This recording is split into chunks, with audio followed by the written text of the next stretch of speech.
అయ్యా, మీ కుటుంబానికి ఈ పరిస్థితి వస్తుందని అస్సలు ఊహించలేదయ్యా. పచ్చటి పుచ్చకాయలో పుచ్చుంటుందేమో గాని పచ్చని మీ సంసారంలో ఇలా మీ తమ్ముడు గారు. కొన్ని తరాలుగా మా వంశం ఈ ఊరిని పరిపాలిస్తుంది. మా వంశానికి స్త్రీలంటే ఎంత గౌరవమో తెలుసా? ఆడవాళ్ళు వంటింటి కుందేళ్లు కాకూడదని మా ముత్తాత గారు పెళ్లి కూడా చేసుకోలేదు. మా తండ్రి గారు పాపారాయుడు ఎవడో ఒకడు ఒక స్త్రీని మోసం చేసి కడుపు చేస్తే ఆ కథ విని ఆ పుట్టిన పిల్లాన్ని ఆ మోసగాడికి ఇచ్చేసి ఆమెను పెళ్లి చేసుకుని ఆమెకు కొత్త జీవితాన్ని ఇచ్చాడు. నేను కూడా నా వంతు సహాయంగా కొంతమంది స్త్రీమూర్తులను పెళ్లి చేసుకుని వాళ్లకు జీవితాన్ని ఇవ్వాలనుకున్నా. అలాంటిది నా వంశంలో ఇలాంటి చీడ పురుగు పుట్టాడు. నా తమ్ముళ్లాంటి కాముడు మా పనోడు వాడి కూతురుపై అత్యాచారం చేయబోయాడు. ఒక్కసారి నీ చెప్పేది వినండి. నీచుడా, ఈ రాయుడిచ్చే తీర్పును ఆపే శక్తి ఎవరికీ లేదు.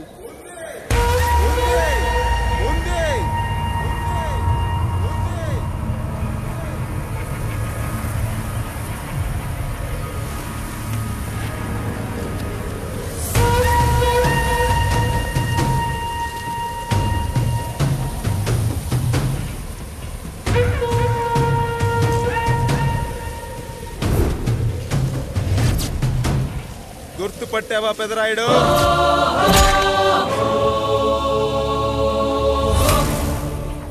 నా తండ్రిని చంపిన నీ తండ్రిని చంపా.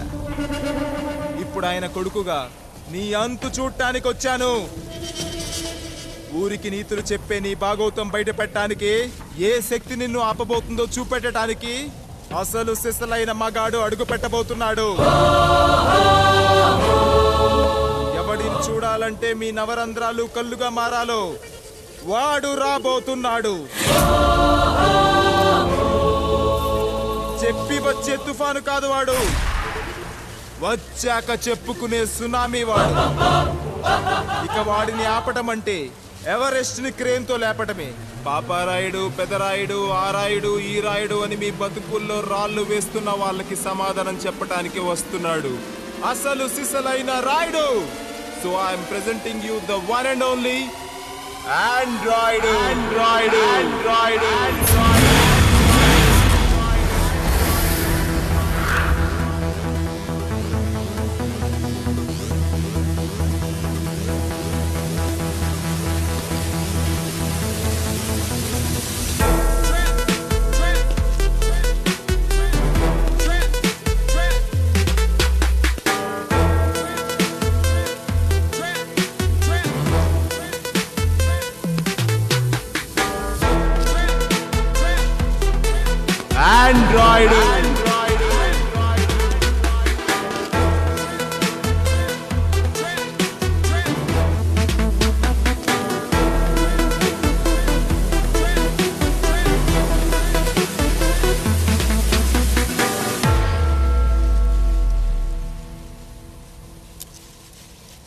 అమ్మా,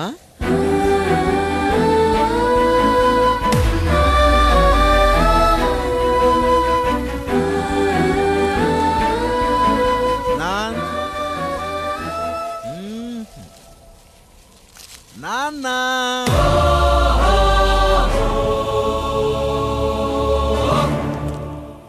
అసలేం జరిగిందో నువ్వు చెప్పమ్మా.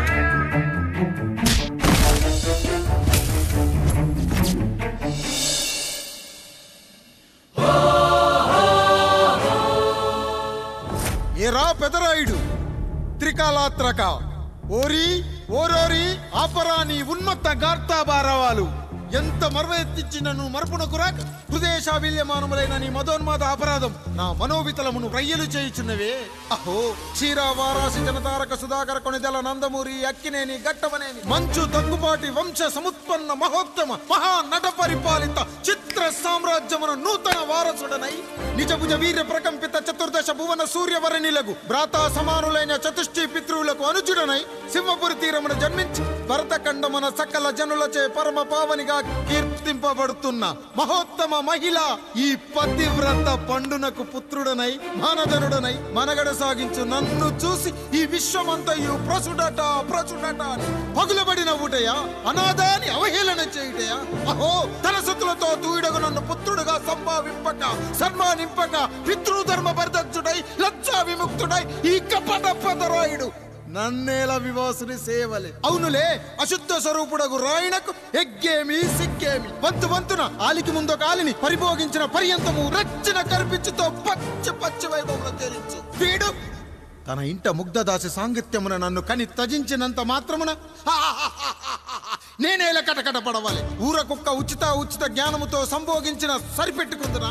ఈ లోకమున మూకుడుండునా? అయినను దుర్వ్యాజమున సాగించు అవివేక న్యాయ విచారణ అని తెలిసి మేమేలా రావాలి? వచ్చితిమి పో, విచక్షణాపేతమై సర్వత్ర కామ కలాపాలు సాగించి ఈ శునకంపు ఇచ్చట ధర్మ విధేతగా ఏలా ఉండవాలి? ఉండినాడు పో, వృక్షమునకు వత్తము కట్టిన విదుక్షాపేక్ష కలిగి తన పరభేదములను మర్చి విచక్షణ రాహిత్యముతో అట్ట సంభోగమునకు పాల్పడు. ఈ త్రాపి ఉన్న చోట మా మాతృమూర్తి ఏలా ఉండవాలి? ఉండినది పో, సజీవ భూచర మేష గోప సారూప్య మానవ సంచారిక విధానమున కాలవాల మగు ఈ గ్రామమున మేమేలా కాలు మోపవాలి? మోపితిమి పో, సకల రాజాను కోటి సంక్షిప్త రత్నప్రభ నీరాజితంబగు మా పాదబద్ధములేల అపభ్రమణం చెందవాలి. ప్రతీకారేచ్ఛతో గ్రామమున పాదం మోపిన మమ్ములను ఈ గ్రామ సింహముతో సమరూపిణి అని అనుమానించి అసలితని జన్మరహస్యమేమన్నా జుగుప్సాభావంతో ఈ జనుల కల్లేలా చూడవాలి, నోరేలా వాగవాలి, చెవులేలా వినవాలి.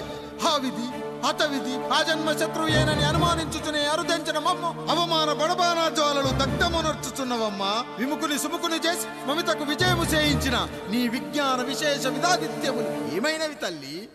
రాయుడు కృతావమాన మానసుడనై మానాదిమాన వర్ధితుడనై మర్యాదాపూర్వకముగా అనుటయా లేక ఈ నా జన్మకారకుడైన ఈ నిరక్షర కుక్షుని క్షమించి వదిలేయుట ఇష్టి కామాంధ వృద్ధులపై పగ సాధించలేమన్న మహోపేక్ష మా పైన వేరొకటియా? ఇప్పుడు ఏది కర్తవ్యం? మనుటయ్యా వీడంతు చూసుటయ్యా? రాయుడు, నీకు క్షమాభిక్ష పెట్టుటకు మా అంతర్కరణం అంగీకరించుటలేదే.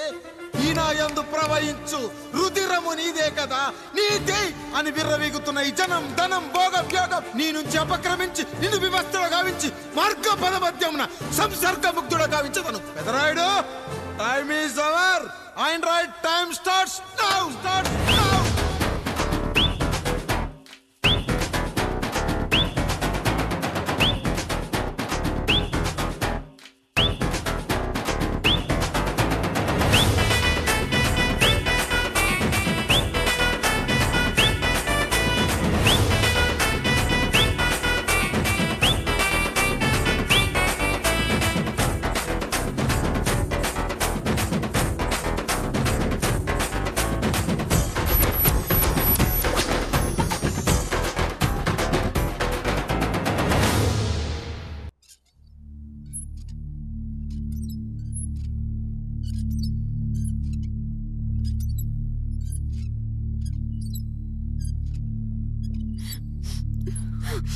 జానకి ఇంకెక్కడుంది?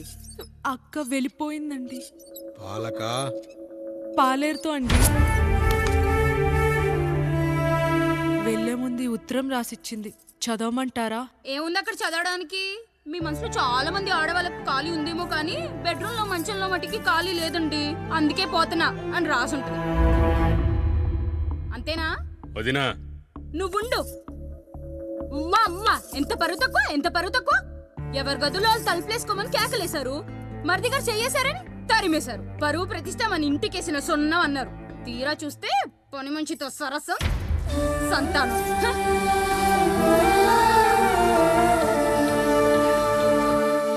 పని చేయించుకొని డబ్బులు ఇవ్వాలి గాని బిడ్డల్నిస్తారని నేనెక్కడా వినలేదమ్మా ఈ చోద్యం.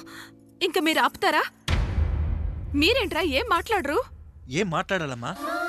తమ్ముడు తప్పు చేశాడని పట్టుకుని కొట్టారు. అదే తప్పు ఆయన గారు చేస్తే మాత్రం ఆయన ఒక్క మాట కూడా అనకూడదా? అంటే అమ్మా, రేపెప్పుడైనా మాకు కూడా ఇంకో ఫ్యామిలీ పెట్టుకోవాలని కోరిక కలిగినప్పుడు అప్పుడు నువ్వు చేసిన పనే మేము చేసావు నాన్న అని చెప్పటానికైనా ఇప్పుడు మాట్లాడాలి కదమ్మా. కావాలనుకున్నప్పుడల్లా అమ్మని తెచ్చుకున్న ఆయనకి తమ్ముడికో ఆడతోడు కావాలని తెలీదా? రోజు బట్టలపి స్నానం చేస్తాడు కదా. తమ్ముడు బాగా ఎదిగాడని అర్థం కాలేదా? పని మనిషితో ఆయన చేస్తే శృంగారం, ఆవిడ కూతురుతో నేను చేస్తే వ్యభిచారమా?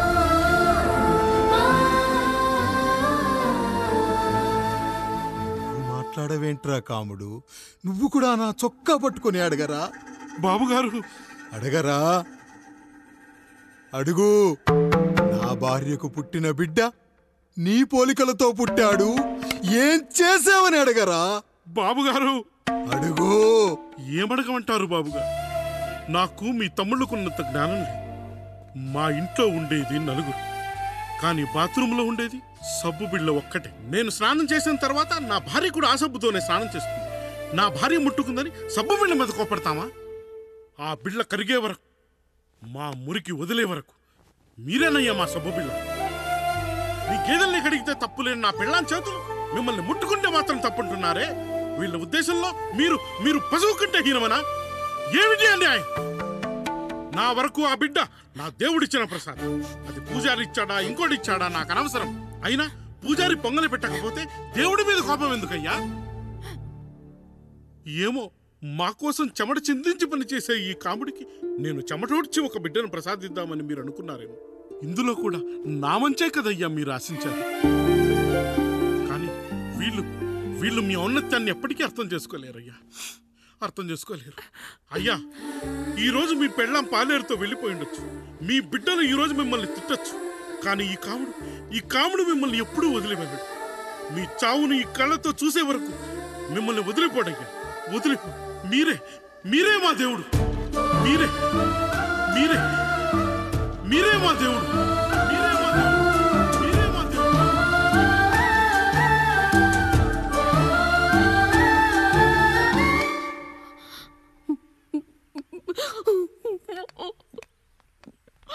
చిన్నయ్య కాఫీ. చిన్నయ్య కాదు, చిన్నోడు. నేను మీ అక్క కొడుకును. నువ్వెందుకు ఏడుస్తున్నావమ్మా? చిన్నోడా, పెద్దయ్య గురించి అలా మాట్లాడకయ్యా. పెద్ద మనిషి, డబ్బుంటే గుడి కట్టాలి, బడి కట్టాలి. వెళ్ళిన చోటల్లా కనిపించిన దానికల్లా బిడ్డలు నెచ్చుకుంటూ పోరు. ప్రతి ఊళ్ళో చెట్లు నాటించడానికి వాడేమన్నా అశోకుడా? గుప్పెడంత ఉల్లిని కోస్తేనే కన్నీళ్ళు వస్తాయి. బారెడంత నా తల్లి మనసు కోసాడు. వాడి కన్నీళ్లు కాదు, రక్తం రావాలి, వచ్చేలా చేస్తా. మనల్ని ఇంతగా మోసం చేసిన వాడికి ఆస్తి, 3 పిల్లలు. నీకు మాత్రం పేదరికం ఒక్కడే. వద్దు చిన్నయ్య, వద్దు చిన్నయ్య.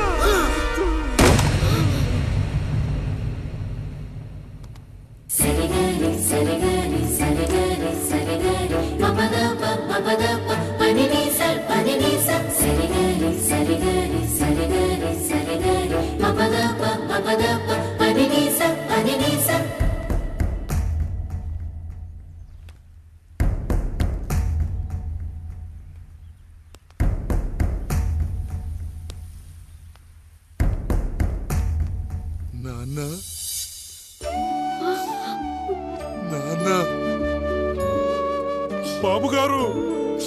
బాబుగారు కాదు నాన్న, నేను నీ బాబు నాన్న. మీరు మా పెద్దయ్య బిడ్డ కదయ్యా. కష్టపడి రైతు దుక్కి దున్ని కోత కోస్తే విత్తనాల ఫ్యాక్టరీ వాడొచ్చి ఈ పంట నాది అంటే ఒప్పుకుంటావా నాన్న? ఈ భూమి నీది, ఈ పంట నీది. నేను నీ బిడ్డను నాన్న, నీ బిడ్డను. కానీ ఆ రూపం, ఈ ముఖం ఒక్కటే వాడిది నాన్న. కింద బాడీ చూడు, ఇద్దరం ఒకేలా లేవు. నేను నీ బిడ్డను నాన్న. బాబు, నాన్న, బాబు, నాన్న, ఒక్కసారి నన్ను ఎత్తుకో నాన్న.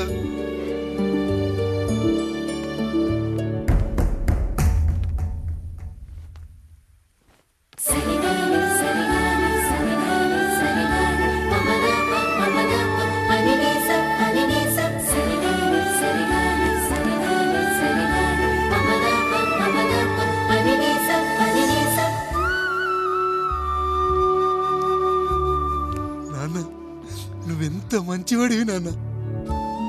ఒకడు వాడిన టూత్ బ్రష్ నే ఎవ్వడూ చేత్తో పట్టుకోడు. అలాంటిది నువ్వు నోట్లో పెట్టుకుని తిరుగుతున్నావు. అమ్మ ఎంత అదృష్టవంతురాలు నాన్న, ఎంత అదృష్టవంతురాలు. చాలు బాబు, ఇది చాలు. చాలదు నాన్న, ఆ రాయుడు లెక్కేంటో తేలుస్తా. మన కుటుంబాన్ని ఇంత క్షోభ పెట్టిన ఆ రాయుడిని వదలనానా, వదలా. వాడంతేదో చూస్తా.